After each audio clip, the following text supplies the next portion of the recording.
सूर्य की, चंद्रमा की, ये जो दुनिया है हमारे धर्मशास्त्रों में, ग्रंथों में बहुत पहले से हमारे ऋषियों ने ले ली है। उन्होंने कोई मीटर लगाए थे क्या उन्होंने कोई?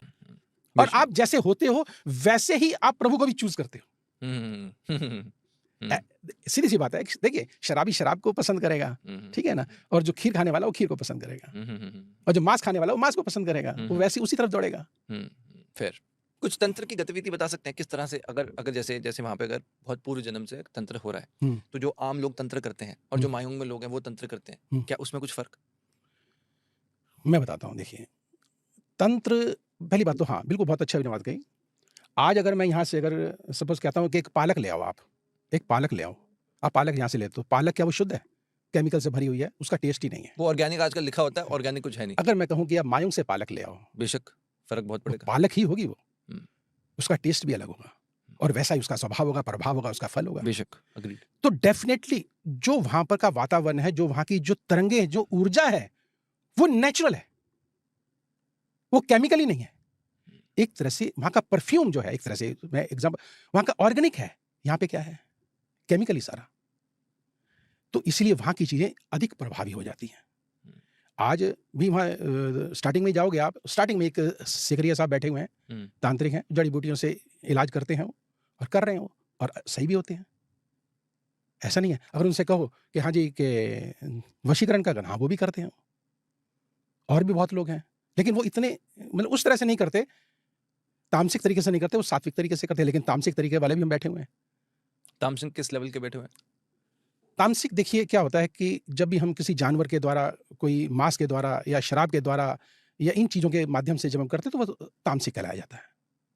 ओके, तो वो किस स्तर पर जाकर वो ब्लैक मैजिक या वशीकरण कर सकते हैं? देखिए, आपने बहुत अच्छा प्रश्न कर रहे हो आप मुझसे, और मैं ही चाहूंगा कि इस तंत्र को पूरे विज्ञान के साथ जोड़ करके और वैज्ञानिक तरीके से इसको आगे बढ़ाऊं। ओके। और अगर हम उस चीज की बात करते हैं तो निश्चित हमारी कुंडलियां हमको उस ओर लेके जाती भी नहीं जाती, ये देखना जरूरी है। पहले बात तो हमारे जो ग्रह हैं उस ओर हमको लेके जाएंगे नहीं जाएंगे, सक्सेस बनाएंगे नहीं बनाएंगे। दूसरी बात क्या है कि हम जो कार्य कर रहे हैं, जो कार्य वो ध्यान से भी जुड़ा हुआ है, तंत्र से भी जुड़ा हुआ है, और इसके साथ साथ अगर बहुत शॉर्टेस्ट रूट अगर लेंगे तो संभोग से भी जुड़ा हुआ है, रियल तंत्र में अगर जाएंगे तो। Okay, interesting. अगर आप तामसिक तंत्र में जाएंगे तो फिर स्त्री पुरुष, पुरुष स्त्री, वो सब चीजें हो जाती हैं। तो इसलिए उस विषय को जो है आप आगे बढ़ाओ, कोई और बात भी कर लेते हैं, ये बहुत अलग विषय हो जाएगा। इसको क्लोज करते हो। आपने जो मुझे अब ये बोला, आपने बोल दिया तो मेरे दिमाग में रहेगा ये कि तंत्र से संभोग कैसे बोला आपने? देखिए, सारा ऊर्जा का खेल है, सभी ऊर्जा का खेल है। मैंने क्या बोला कि जो जैसा व्यक्ति की अपना मन होता है जैसा, और वो जो है कोई कृष्ण में होता है, कोई बुद्ध में हो जाता है, जैसे मैंने बताया आपको, ठीक है, तो वो वैसे ही उसी तरह से वो चलेगा वो, और उसी तरह से वो ऊर्जा को भी प्राप्त कर लेगा।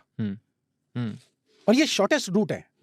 हम कई सालों लग जाते हैं हमें, या कई जन्म लग जाते हैं उस प्रभु को प्राप्त करने के लिए, लेकिन हाँ, तामसिक तरीके से हम शीघ्र अति शीघ्र और तुरंत प्राप्त भी कर सकते हैं। इसलिए इस तंत्र को जो है आगे बढ़ाया गया। Okay, okay. इसके ऊपर एक पॉडकास्ट अलग करना पड़ेगा ना, ये इन डेप्थ कन्वर्सेशन है, इसको हम लेकर आएंगे डेफिनेटली। अच्छा, मुझे अगर अपनी कॉन्टेक्स्ट में बताएं, जैसे कि और भी ये है कुलाचारा तंत्र मार्ग, ये भी एक है। क्या है कुलाचारा तंत्र मार्ग?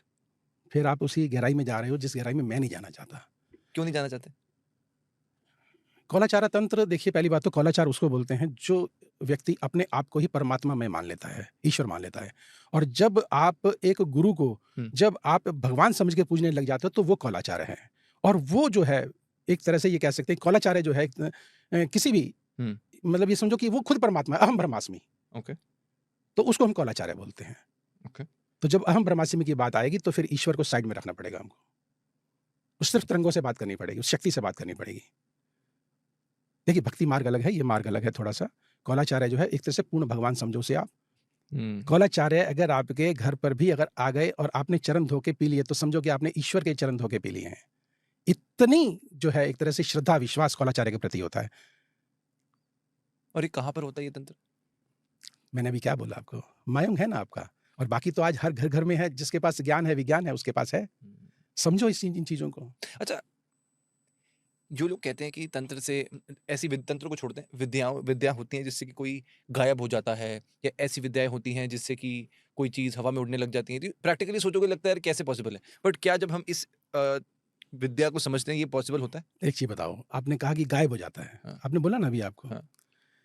देखिए अभी चाइना ने कपड़ा बनाया तो है कि आप पहन लो और आप हाँ, वो गायब तो हो देखा जाओगे। मैंने। तो हाँ, फिर आप कहाँ जा रहे हो? आप यहीं अभी घूमो ना अभी। नहीं वो तो चलो दिख रहा है ना, कपड़ा है, शायद हो सकता है कैमोफ्लेज हो गया, वो हो गया। बस ज्यादा उससे मत जाओ, ओके। हो जाओ अदृश्य, पहन लो।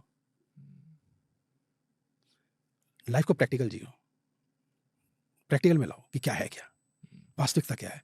और परा मनोविज्ञान को समझना इतना आसान भी नहीं है। आज एक चीज बताओ, एक एग्जांपल देता हूं आपको, सूर्य की, चंद्रमा की, ये जो दुनिया है हमारे धर्मशास्त्रों में, ग्रंथों में बहुत पहले से हमारे ऋषियों ने ले दी है। उन्होंने कोई मीटर लगाए थे क्या? उन्होंने कोई साइकिक विजन से उन्होंने लिखा है ये सब। और आज भी उसके ऊपर बिल्कुल वैसे ही मोहर लगी हुई है कि हाँ ये सत्य है, किसी ने झुठलाया तो नहीं। तो इसी तरह से ये अंदर का ज्ञान, अंतर ज्ञान जो है, ये भी बहुत गहरा ज्ञान है। और ये सिर्फ अभी एक तरह से कह सकता हूँ कि अभी खोजें चल रही हैं, तो यहाँ से तो लगभग लुप्त ही होता हुआ दिखाई दे रहा है। लेकिन हाँ, कुछ ऐसे लोग भी अवश्य है यहाँ पर जिन्होंने इसको संभाला हुआ है। अगर आप किताबों में अगर जाएंगे तो कुछ नहीं मिलेगा आपको। आप पढ़ लो, 10 किताबें पढ़ लो, 10 में एक ही आपको उत्तर मिलेगा, लेकिन भाव कहाँ से लाओगे? आप किसी से मिले हैं, सॉरी इंटरप्ट कर रहा हूँ, आप किसी से मिले हैं जिसके पास ऐसी साधनाएं थी? मैं बहुतों से मिला हूँ। कोई एक्सपीरियंस? मैंने पिछले पॉडकास्ट में दिया है, और वो थोड़े से मोमडन गुरु थे जिनके साथ ये एक्सपीरियंस है, और ज़्यादा दूर भी नहीं है, आपके ये उत्तराखंड में हल्द्वानी में है। अच्छा। तो वो गायब हो जाया करते थे। थोड़ा बताओ ना, पूरा स्टार्टिंग से बताओ, थोड़ा सा बताओ, क्या हुआ, कब गए, कैसे गए, वहाँ क्या हुआ? बेसिकली मैं बता देता हूँ, और देखोगे कि थोड़ा सा उन शक्तियों की तरफ भी आप आ जाओगे, जो कि आप कहोगे कि ये है या नहीं है। उनका नाम श्री कृष्ण जी था, श्री कृष्ण तिवाड़ी जी एक्चुअल में नाम। ओके। और वो देहरादून के रहने वाले थे। अच्छा, ठीक है। जब वो पैदा नहीं हुए थे तो उसके फादर साहब जो थे, उनको कोई औलाद नहीं हो रही थी, तो एक मोमडन फ़कीर उनको मिला। उन्होंने बोला कि जो है आपके यहाँ औलाद हो जाएगी, लेकिन उसको मुस्लिम बनाना पड़ेगा आपको। तो जिसको औलाद नहीं हो रही वो मरता क्या ना करता। उसने कहा ठीक है, कोई बात नहीं। ये श्री कृष्ण जी पैदा हो गए। श्री कृष्ण तिवाड़ी जी नाम उनका था, पैदा हो गया। जब ये 12-15 साल के हुए तो अब इनके ऊपर जिन आने लग गया। वो मतलब अलग अलग लंबे लंबे बाल, जंगल में निकल जाना, इधर चले जाना, मतलब माइंड अपने आप में नहीं रहा। तो लिहाजा अब क्या करें, इनको जो है एक यहाँ बरेली में है, बरेली में एक मियाँ जी की है दरगाह, वहाँ पर जो उनको सौंप दिया गया, ये लो जी आप संभालो। तो वहाँ से फिर उन्होंने जो है अपनी यात्रा शुरू की, और वो हल्द्वानी में आके रहने लग गए। वो थोड़ा सा धीरे धीरे देखो समय के साथ सब चीज़ें बदलती हैं। तो समय बीता, उन्होंने उससे पहले तो वो शक्ति के कंट्रोल में थे, फिर उन्होंने उस शक्ति को कंट्रोल करना शुरू किया धीरे धीरे। क्योंकि हाँ, तो जब वो हल्द्वानी में गली नंबर 1 में रहते थे, आज से 10 साल पुरानी बात है ये। तो वहाँ पे मेरा जाना, अवसर, मेरा तो रुझान था कि मैं इंटरेस्ट था ही मुझे, तो मैंने जाना शुरू किया। तो नो डाउट कि अगर मैं वहाँ बैठा हूँ तो कई लोग आगे जो है उसी समय जैसे कोई आया तो कहता, अरे मियाँ जी आप तो गली नंबर 13 में थे या वहाँ पे थे। अर्थात एक ही व्यक्ति के अनेक रूप मैंने उस समय उनके देखे मैंने, और निश्चित मेरे सामने ही वो उस शक्ति से बात भी करते थे और उन्होंने मुझे दिखाया भी। और जब अंत समय उनका आया तो मैंने कहा ये शक्ति मुझे दे दो। फैक्ट है जो मैंने कहा मुझे दे दो। तो खैर वो कह रहे नहीं बेटा, मैं मेरे बच्चे की तरह मानते थे, बेटे की तरह। तो कहते नहीं बेटा, तुझे क्या मैं किसी को नहीं दे के जाऊँगा, लेकिन क्या है कि तू मेरा देख ही रहा है क्या है ये। क्योंकि बाद में वो शक्तियाँ जो है हावी हो जाती हैं और व्यक्ति रहता नहीं है। क्या होने लगा उनकी बॉडी पे? अंत जो है कोई नहीं रहता उनके पास में, अंत बुरा होता है। जैसे आप देखो ओशो जी का अंत क्या हुआ है, इसी तरह से अंत समय में जो है ना, ये शक्तियाँ जो जितनी भी एक तरह से ये देखो, शक्ति में फ़र्क है। अगर आप दैवी शक्ति की अगर बात करते हैं तो वो एक माँ का रूप है, उनका अंत अच्छा रहेगा। लेकिन अगर आप जब नकारात्मक शक्तियों की अगर बात करते हैं, अपने आप जैसे कर्ण पिशाचिनी की बात की या और इन शक्तियों की बात की, जिन भूत प्रेतों की बात अगर की है, तो ऐसी शक्तियों के साथ तो व्यक्ति का अंत बुरा होना ही है। तो कह रहे देख ले मेरे सामने, तू खुद देख रहा क्या है। तो खैर जाते समय उन्होंने नो डाउट कि उस जिन का नाम मुझे बता के गए, और अपनी कैप जो थी वो मुझे दे के गए कि ये ले। इट मीन्स मुझे वो मतलब देख के तो चले गए, लेकिन बोला नहीं उन्होंने। अब ये मेरे ऊपर है कि मैं क्या करूं क्या ना करूं। जिनका नाम बता सकते हो? नहीं, सॉरी। It's okay. तो ऐसी शक्तियां हैं क्योंकि हर तरह से अब यहाँ पे आप भूत भी कहोगे, प्रेत भी कहोगे, जिन कहोगे, सब चीज़ें हैं, मौजूद हैं, वो शक्ति रूप में हैं। मैं शक्ति मानता हूँ उनको। इसलिए आप उसको आप पॉजिटिव मानते हो, नेगेटिव मानते हो? आपके भाव कैसे हैं? आप उनका यूज़ कैसे कर रहे हो आप? अगर गलत यूज़ कर रहे हो तो गलत है, अगर आप अच्छा यूज़ कर रहे हो तो अच्छा है।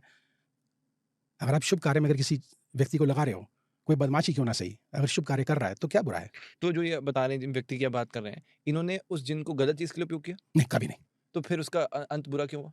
अंत बुरा क्यों हुआ? क्योंकि देखो शक्ति ही जब भूत-प्रेत की ऐसी है, ये जिन ऐसे ही हैं, गंदे मतलब देखिए इनका कोई अस्तित्व नहीं है, ध्यान रखना, इनकी कोई वो नहीं है, जात नहीं है इनकी कोई, ये भी ध्यान रखना इस बात को। हिंदू, मुस्लिम का मुस्लिम, ईसाई कहीं से भी आ सकता है, ऐसा कुछ नहीं है। अभी मैं गोवा गया था, तो गोवा में मुझे इस तरह से जो क्रिश्चियन शक्ति हैं, वो मुझे मेरा साक्षात्कार उनके साथ हुआ। तो ऐसा नहीं है, सब जगह पर सब चीज़ें मौजूद हैं। गोवा में क्या हुआ? देखिए, किसी के बारे में नहीं बताना चाहिए, मैं सिर्फ़ इतना ही मैंने बताना आपको, किसी के यहाँ मैं गया था, तो वहाँ पर भी ये नेगेटिव शक्तियाँ, नेगेटिव पावर्स मौजूद थी और जो कि क्रिश्चियंस का घर था, देखिए आप। मैं हिंदू हूँ, मुस्लिम के यहाँ भी जा रहा हूँ, क्रिश्चियन के यहाँ भी जा रहा हूँ, सिख के यहाँ भी जा रहा हूँ, मेरा ऐसा नहीं है कि मेरे लिए कोई बंधा हुआ है, कोई बंधा हुआ नहीं है। एक संत के लिए, एक ऐसे फ़कीरों के लिए, एक ऐसे साधु महात्मा या ये कहेंगे कि ज्योतिषियों के लिए कोई बंधा हुआ नहीं है। वो सब के लिए एक है। जब हम परमात्मा उस शक्ति को एक मानते हैं, तो ये अलग कैसे हो सकते हैं?